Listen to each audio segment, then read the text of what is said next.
മദ്യനിരോധനത്തിനെ കുറിച്ചാണ്. മദ്യത്തിന്റെ ദൂഷ്യഫലങ്ങൾ കേരളത്തിൽ വർദ്ധിച്ചുവരികയാൻ അവതരിക്കപ്പെടുന്ന മദ്യദുരന്തങ്ങൾ, വാഹനാപകടങ്ങൾ, കുടുംബഛിദ്രങ്ങൾ തുടങ്ങിയവയാണ് മദ്യപാനം മൂലം സംഭവിക്കുക.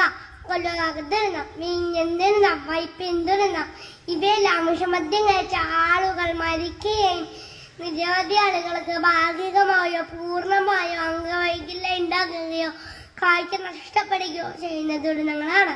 മദ്യത്തിനെതിരായി ശക്തമായ ബോധവൽക്കരേണ്ടത് വളരെ അത്യാവശ്യമാണ്. ഇന്ന് മദ്യം ഉപയോഗിക്കുന്ന എണ്ണം ക്രമേണ കൂടി വരികയാണ്.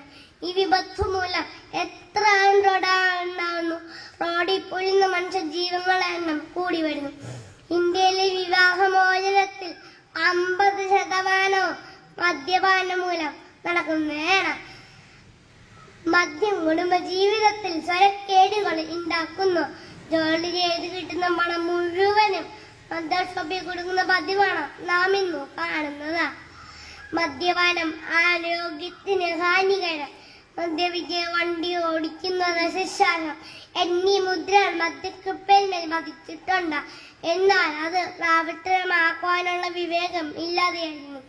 മദ്യപാനം മാനവതയുടെ ലക്ഷണമായി കരുതുന്നവരാണ് ഇന്നത്തെ ചെറുപ്പക്കാർ.